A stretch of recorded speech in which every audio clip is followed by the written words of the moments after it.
늦은 밤 도서관은 적막에 잠겨 있었다.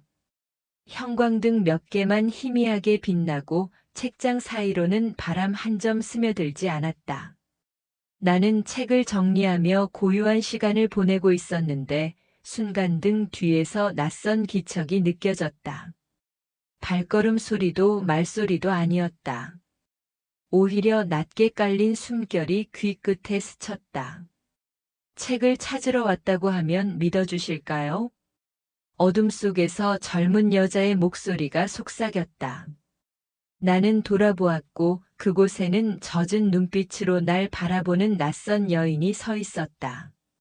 셔츠 단추가 몇 개 풀린 채 머리카락은 촉촉히 젖어 있었고 그 모습은 책장 사이에 숨겨둔 비밀처럼 아슬아슬했다.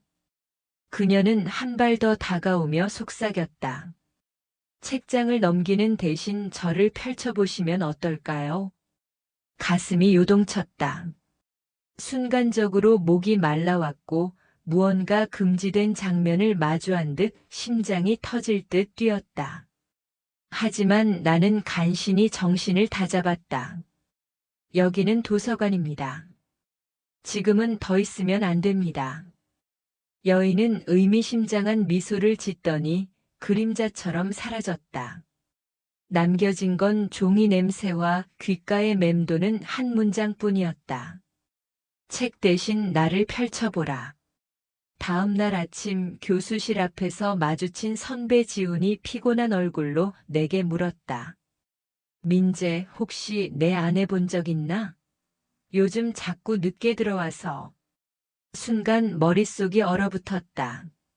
어젯밤 도서관에서 만난 여인, 바로 지훈 교수의 아내 서윤이었다.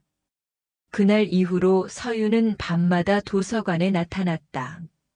책을 빌리는 척 다가와 은근한 시선으로 나를 흔들었다. 남편은 늘 바쁘고 난 혼자 남겨져 있어요. 이 공간에서만큼은 누군가가 나를 읽어주길 원해요. 나는 애써 모른 척하며 책장에 책을 꽂았다.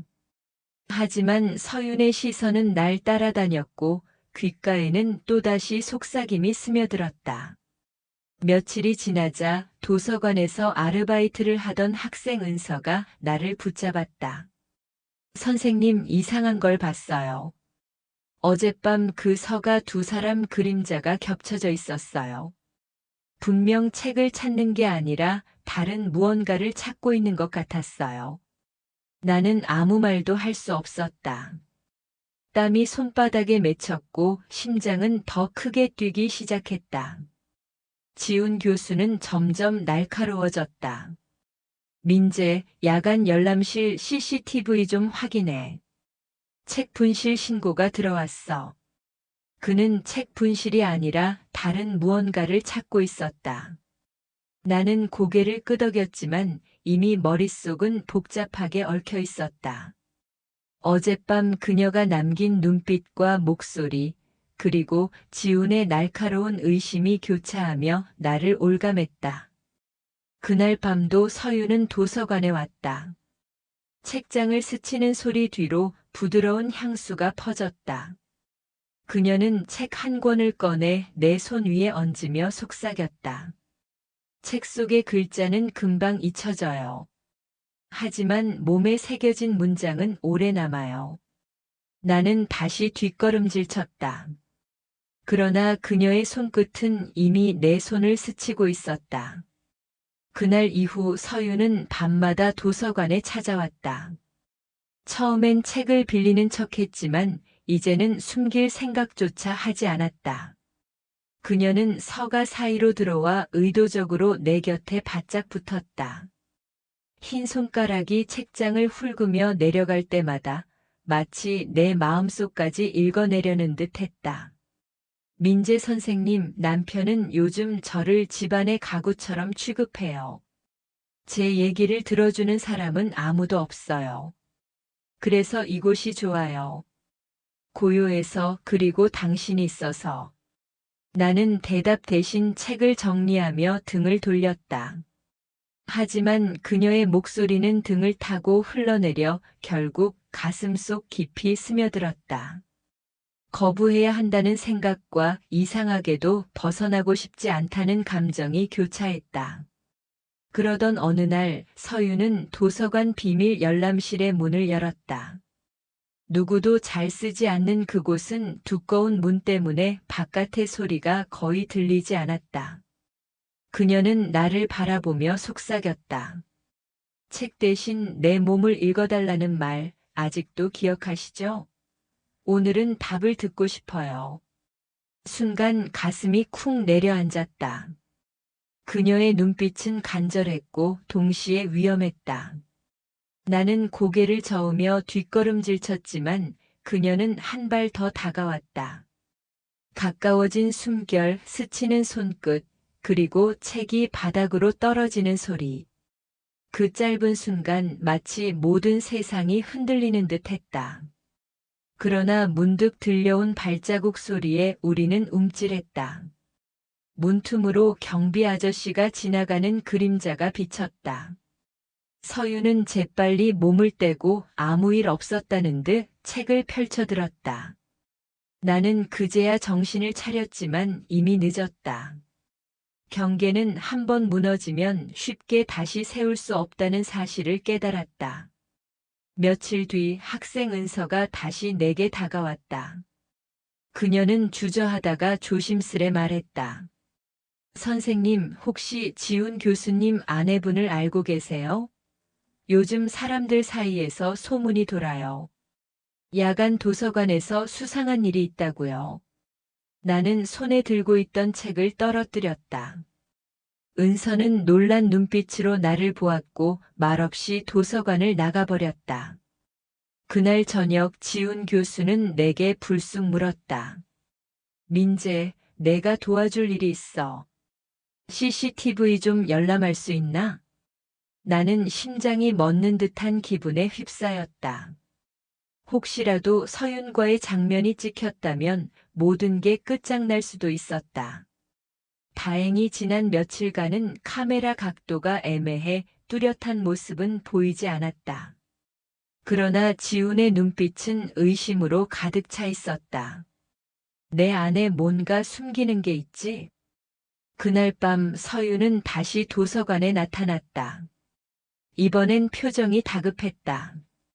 민재 선생님, 당신은 몰라요. 남편은 다른 여자를 만나고 있어요. 난 외로워서 그저 위로받고 싶었을 뿐이에요. 나는 충격의 말을 잃었다.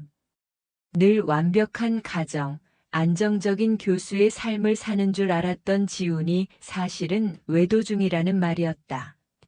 하지만 내 마음속에서는 이상한 분노가 피어올랐다. 서윤의 말이 사실이라면 나는 그동안 거짓된 우정 속에 있었던 셈이었다. 동시에 그녀가 내 앞에 나타난 이유가 단순한 외로움이 아니라는 불길한 예감도 스쳤다. 며칠 후 도서관 복도에서 지훈과 서윤이 크게 다투는 소리가 들려왔다. 당신은 늘 집을 비우잖아. 내가 뭘 바라겠어? 누군가 내 얘기를 들어주길 원한 거야. 입 다물어. 내가 어디서 무슨 짓을 했는지 다 알아. 사람들이 웅성거렸고 그들의 싸움은 걷잡을 수 없이 번졌다. 나는 애써 모른 척했지만 곧 도서관에 불길한 소문이 퍼졌다. 야간에 그 교수 아내가 다른 남자와 있었다더라. 속삭이는 소리마다 내 심장이 얼어붙었다. 서유는 나를 바라보며 눈물을 흘렸다. 우린 이미 들켰어요. 하지만 전 후회하지 않아요. 나는 고개를 떨구었다. 이 관계는 이미 한 번 시작된 이상 멈출 수 없다는 걸 알았다. 소문은 걷잡을 수 없이 퍼져나갔다. 도서관을 오가는 학생들, 연구실을 드나드는 조교들까지 모두가 속삭였다. 교수 아내가 다른 남자와라는 말끝은 항상 내 쪽을 향했다. 눈길 하나하나가 날 무너뜨렸다. 결국 지훈이 직접 날 찾아왔다. 그의 눈빛은 피로와 분노, 그리고 의심으로 가득 차 있었다. 민재, 솔직히 말해라. 내 아내와 무슨 관계지? 나는 침묵했다. 아무 말도 할 수 없었다. 그러나 침묵은 곧 인정과도 같았다. 지훈의 얼굴은 일그러졌고 그는 주먹을 움켜쥔 채 나를 노려보았다. 그날 밤 서유는 도서관 비밀 열람실에서 나를 기다리고 있었다.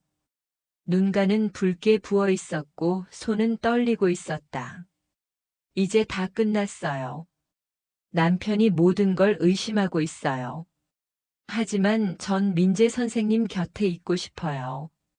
나는 깊게 한숨을 내쉬었다. 우린 잘못된 길을 걷고 있어요. 이제라도 멈춰야 합니다. 하지만 그녀는 고개를 저었다. 아니요. 난 이미 선택했어요. 남편에게 복수할 거예요. 당신이 아니면 아무도 날 지켜주지 않아요. 그녀의 고백은 충격이었다. 단순한 외로움이 아니라 복수심이었다. 남편의 외도, 무관심 그리고 경제적 압박까지 겹치며 그녀는 더 이상 물러서지 않으려 했다. 며칠 뒤 지우는 도서관에 들이닥쳤다. 사람들 앞에서 서윤을 몰아세우며 소리쳤다.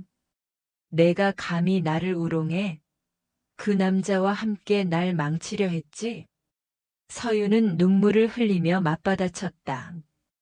당신이 먼저 나를 버렸잖아. 다른 여자와 함께하면서 나를 집안에 가둬놨잖아. 순식간에 도서관은 아수라장이 되었다. 학생들은 웅성거렸고 소문은 이제 확실한 사실이 되어버렸다. 지우는 나를 향해 달려들었고 나는 그를 막아섰다. 주먹이 오가고 책장이 흔들리며 책들이 바닥으로 쏟아졌다. 그 순간 모두가 진실을 목격했다. 도서관이 더 이상 지식의 공간이 아니라 욕망과 배신이 뒤엉킨 전장이 되어버린 것이다. 싸움은 경비와 학생들의 제지로 간신히 멈췄다. 그러나 이미 돌이킬 수 없는 선을 넘어선 상태였다.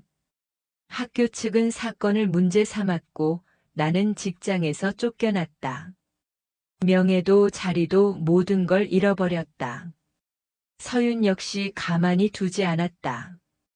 지우는 그녀에게 이혼을 요구했지만 이미 언론과 학교의 소문이 퍼진 뒤였다.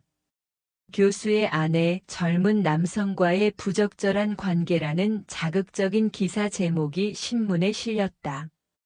그녀는 모든 것을 잃었고 결국 남편에게도 버림받았다. 마지막으로 서윤이 날 찾아왔다. 초라한 모습, 떨리는 목소리로 말했다. 민재 선생님, 우린 결국 이렇게 됐네요. 하지만 후회하지 않아요. 최소한 당신과 함께한 순간만은 누군가 날 진심으로 바라봐줬다고 믿고 싶어요. 나는 아무 대답도 하지 못했다. 이미 모든 게 무너져 내린 뒤였기 때문이다. 그녀가 떠난 뒤 도서관은 다시 고요를 되찾았다. 그러나 내 눈에는 아무것도 예전 같지 않았다. 쓰러진 책장 위에는 찢어진 책 한 권이 남아 있었다. 제목은 욕망의 대가. 나는 그 책을 들지도 못한 채 한참 동안 바라만 보았다. 그날 이후 사람들은 더 이상 내 이름을 기억하지 않았다. 단지 한때 도서관에서 벌어진 추문만을 이야기할 뿐이었다. 고요한 밤의 도서관은 다시 정막을 품었지만 내 안에서는 여전히 그녀의 목소리가 울리고 있었다. 책 대신 나를 펼쳐보세요. 그날 이후 도서관은 다시 고요를 되찾았다. 하지만 내 안의 정막은 달랐다. 쓰러진 책장 위에 남겨진 찢어진 책 한 권, 욕망의 대가라는 제목이 나를 비웃듯 남아있었다. 나는 모든 걸 잃었고 그녀 역시 모든 걸 잃었다. 이 이야기는 단순한 금지된 만남이 아니라 욕망과 배신이 만든 파멸의 기록이었다. 결국 사랑이라 믿었던 순간조차 복수와 절망으로 끝나버린 것이다. 혹시 여러분도 삶에서 금지된 유혹 앞에 서본 적 있나요? 단 한 번의 선택이 모든 걸 바꿔버릴 수도 있습니다. 오늘 이야기가 누군가의 교훈이 되기를 바라며 저는 여기서 마무리하겠습니다. 그리고 영상이 마음에 드셨다면 여러분의 작은 관심이 큰 힘이 됩니다. 구독과 좋아요, 알림 설정까지 꼭 부탁드립니다. 앞으로도 더 깊고 자극적인 이야기로 찾아오겠습니다.